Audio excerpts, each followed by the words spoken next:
नमस्कार दोस्तों। चलिए हम लोग आज की क्लास स्टार्ट करते हैं। आज की क्लास में सबसे सबसे पहले हम लोग आहारी रेशा के बारे में पढ़ेंगे। क्लास में हम लोग सबसे पहले आहारी रेशा के बारे में पढ़ेंगे।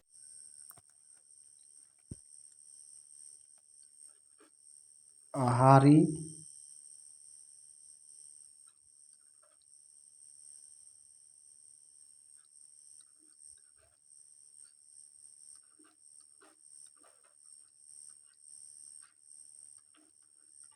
रेशा, ठीक है।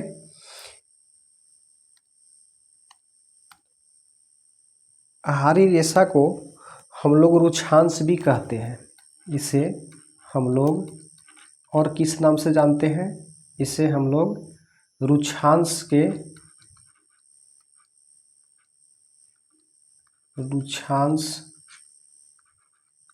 के नाम से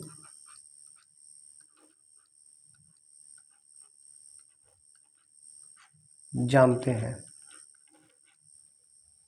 ठीक है।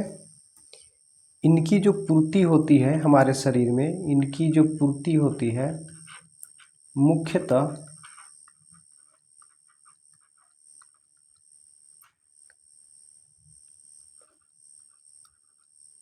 पादप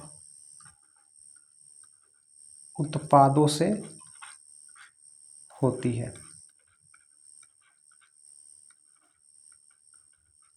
ठीक है। इनकी जो पूर्ति होती है हमारे शरीर में किससे होती है? तो मुख्यतः पादप उत्पादों से होती है। इनसे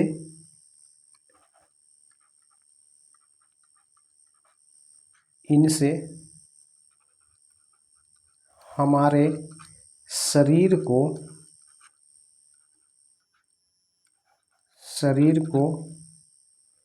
कोई भी पोषक नहीं मिलते, कोई भी पोषक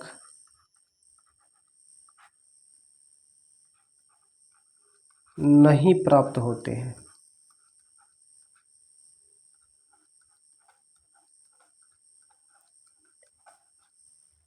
नहीं प्राप्त होते हैं, लेकिन फिर भी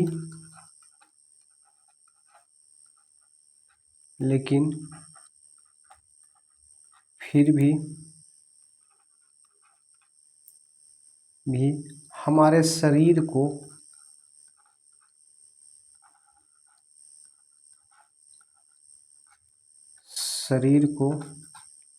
इसकी आवश्यकता होती है।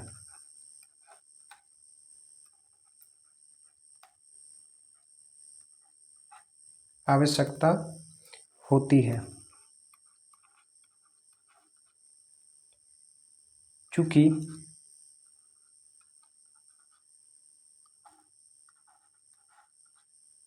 यह हमारे शरीर से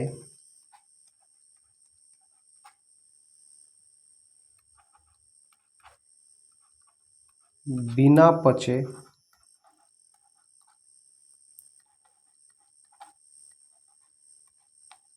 भोजन को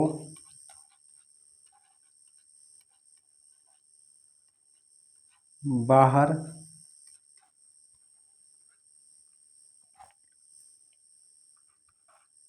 निकालने में सहायता प्रदान करता है।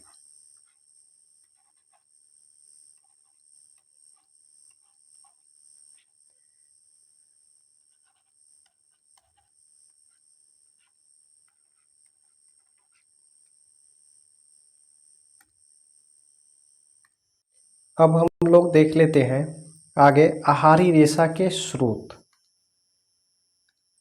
हम लोग देख लेते हैं आहारी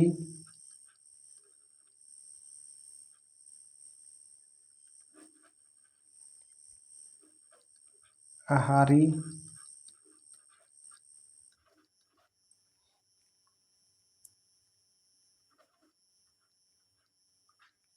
रेशा का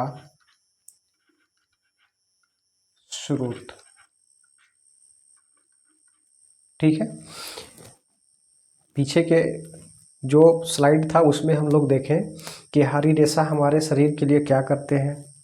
अब इनके स्रोत क्या हैं, तो इनके स्रोत की अगर बात करें तो यह आलू में पाया जाता है,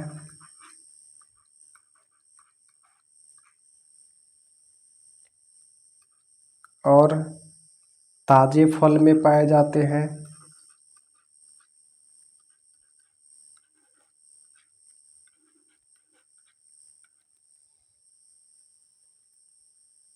सब्जियां में भी पाई जाती है,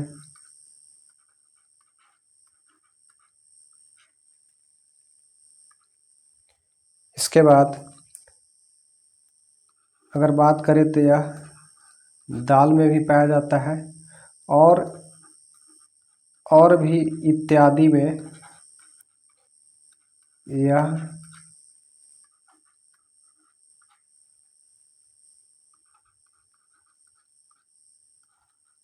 पाया जाता है। इतना तक समझ में आया होगा आप लोगों को। तो चलते हैं आगे। अब हम लोग देख लेते हैं खनिज के बारे में। तो खनिज की बात करें अगर हम लोग, खनिज लवण,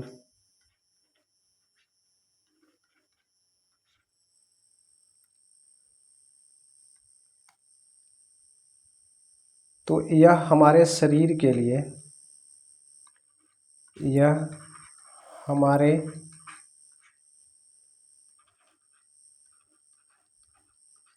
शरीर के लिए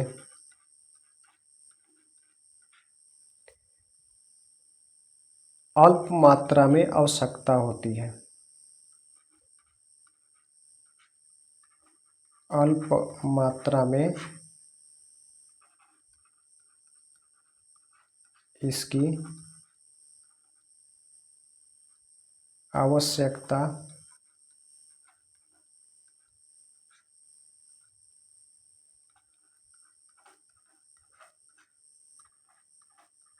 होती है। जैसे कि बात करें हम लोग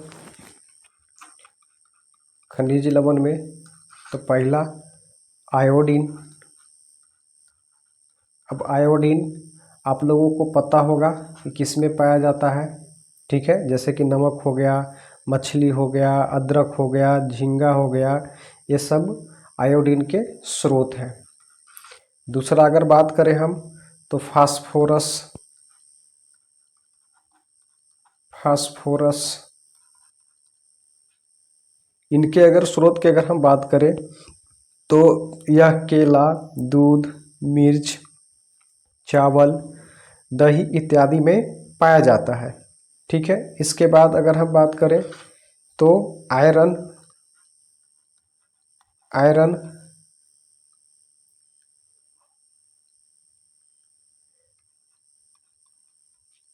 आयरन की बात करें तो इसका स्रोत क्या है, तो पालक हो गए, सेब हो गया, मांस हो गया, हरी पत्तेदार सब्जियां हो गई, यह इत्यादि में पाया जाता है। समझ में आया आप लोगों को। जल हमारे शरीर के लिए क्या करते हैं, तो जल भोजन में उपस्थित पोषकों को अवशोषित करने में हमारे शरीर को सहायता प्रदान करता है। जो हम लोग भोजन करते हैं उसमें जो उपस्थित पोषक होते हैं उसको क्या करते हैं, अवशोषित करने में हमारी मदद प्रदान करते हैं, तथा हमारे शरीर में उपस्थित अपशिष्ट जो पदार्थ होते हैं जैसे कि मूत्र वगैरह, यह पदार्थ को जो है ना, अपशिष्ट पदार्थ को निकालने में क्या है, मदद प्रदान करते हैं।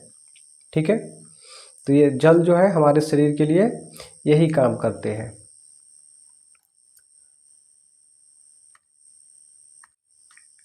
अब हम लोग देखेंगे अभावजन्य रोग। अभावजन्य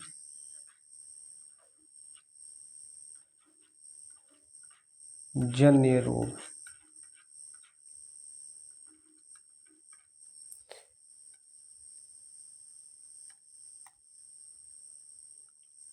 तो अभावजन्य रोग किसे कहते हैं? तो शरीर में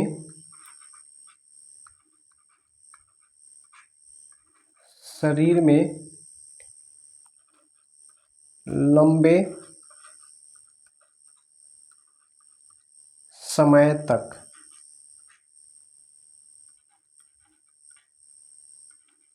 पोषकों की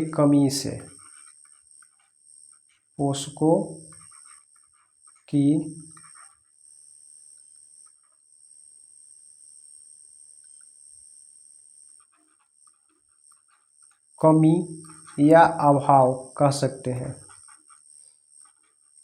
अभाव के कारण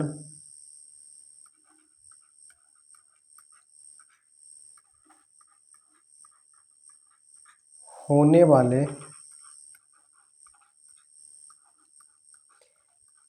रोग को अभावजन्य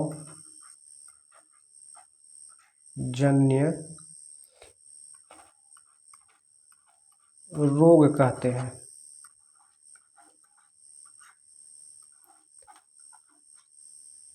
जैसे अगर हम बात करें कि अभावजन्य रोग में जैसे कि वृद्धि का रुक जाना, शरीर में जो वृद्धि होता है उसका रुक जाना, तो यह किसके कारण होता है? तो प्रोटीन्स के कारण शरीर में वृद्धि रुक जाता है। इत्यादि अन्य भी रोग हैं जो अभावजन्य रोग में आते हैं। ठीक है, समझ में आया होगा। अब हम लोग देखते हैं संतुलित आहार के बारे में। तो संतुलित आहार की अगर बात करें तो भोजन में आवश्यक पोषक तत्वों के साथ साथ पर्याप्त मात्रा में रुक्षांश तथा जल भी होना। ठीक है, क्या क्या बोल रहे हैं हम? भोजन में आवश्यक पोषक तत्व तो होना ही चाहिए, साथ में पर्याप्त मात्रा में रुक्षांश होना चाहिए तथा जल भी होना चाहिए। इस प्रकार के आहार को हम लोग संतुलित आहार कहते हैं। ठीक है, समझ में आप लोगों को? नोट में करके लिख लीजिएगा आप लोग कि विटामिन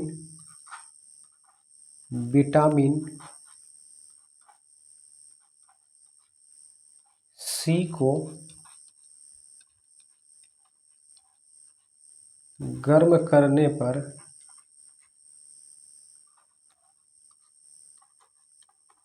यह नष्ट हो जाता है।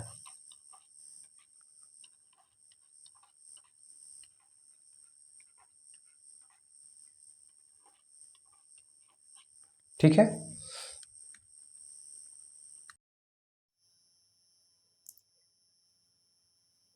विटामिन बी के से संबंधित जो है और देख लेते हैं हम लोग। तो विटामिन जो बी के जो है ना समूह को विटामिन बी कॉम्प्लेक्स भी कहते हैं। विटामिन बी के समूह को क्या कहते हैं? विटामिन बी कॉम्प्लेक्स कहते हैं। विटामिन जैसे अगर बात करें हम विटामिन बी1 का रासायनिक नाम अगर बात करें तो विटामिन बी1 का रासायनिक नाम जो होता है थायमीन होता है। विटामिन बी2 के जो रासायनिक नाम होता है राइबोफ्लेविन होता है। विटामिन बी3 का नियासिन होता है या रासायनिक। विटामिन बी6 का जो है रासायनिक नाम है पायरिडॉक्सिन। विटामिन बी7 या इसी को कहते हैं विटामिन एच, तो इसका जो रासायनिक नाम है बायोटीन है। ठीक है, विटामिन बी9 या बी11 इसी को कहा जाता है। इसको रासायनिक नाम अगर बात करें तो फॉलिक एसिड है या फोलेट भी इसको कहा जाता है। और लास्ट में जो है विटामिन बी12, यह जो है इसका रासायनिक नाम है साइनोकोबालामीन। ठीक है, अब हम लोग देख लेते हैं क्लास 6 के ही एनसीईआरटी में दिया गया है विटामिन और खनिज जो लवण जो है इनसे अभाव के कारण जो है ना होने वाले कुछ रोग या विकार के बारे में देख लेते हैं। तो इसमें है विटामिन और खनिज और इसमें है अभावजन्य रोग और उसके लक्षण इसमें दिए गए हैं। ठीक है, तो पहला बात करते हैं विटामिन ए के बारे में। तो विटामिन ए के कमी से क्या होता है? क्षीणता या दृष्टिहीनता। इसका लक्षण क्या है? तो कमज़ोर दृष्टि हो जाता है, अंधेरे में कम दिखाई देना, ठीक है। कभी कभी पूरी तरह से दिखाई देना क्या हो जाता है? बंद हो जाता है। विटामिन B1 के कमी से क्या होता है? तो बेरी बेरी होता है, ठीक है। और इसके लक्षण क्या है? दुर्बल पेशियां हो जाता है और काम करने में ऊर्जा में कमी महसूस होती है। किसके कमी के कारण? तो विटामिन B1 के कमी के कारण। रोग क्या होता है? Berry berry. विटामिन C की अगर बात करें तो इसके कमी से जो होता है स्कर्वी नामक बीमारी होता है। इसमें लक्षण अगर बात करें तो मसूड़ों से खून निकलना, मसूड़ों से खून निकलना, घाव भरने में क्या होता है? अधिक समय लगना, ठीक है। विटामिन डी की अगर बात करें तो इसके कमी से रिकेटस हो जाता है, ठीक है। इसमें क्या इसका लक्षण क्या है? तो अस्थियां का मुलायम होकर क्या हो जाना? मुड़ जाना, ठीक है। कैल्शियम की कमी से क्या होता है? तो अस्थियां और दंतक्षय होता है, ठीक है। इसमें क्या हो जाता है? कमजोर अस्थि हो जाता है और दंतक्षय हो जाता है। आयोडीन की कमी के कारण क्या होता है? तो घेंघा या इसको ग्वाइटर कहते हैं, ठीक है। तो इसका लक्षण क्या है? तो गर्दन की ग्रंथि के क्या हो जाना? फूल जाना। और इसी आयोडीन के कमी के कारण ही बच्चों में मानसिक विकलांगता भी होता है, ठीक है। बच्चों में मानसिक विकलांगता किस विटामिन के कारण होता है? कमी के कारण, तो आयोडीन की कमी के कारण। लौह की अगर बात करें तो इससे क्या होता है? तो अरक्तता होता है। इसमें क्या लक्षण होगा? तो कमजोरी महसूस होगा, ठीक है। तो आज के लिए बस इतना ही। और हाँ, यह जो आपका फर्स्ट चैप्टर था भोजन के घटक, आज यह कंप्लीट होता है। तो हम लोग आगे नेक्स्ट चैप्टर को देखेंगे। तब तक के लिए धन्यवाद। तब तक के लिए धन्यवाद।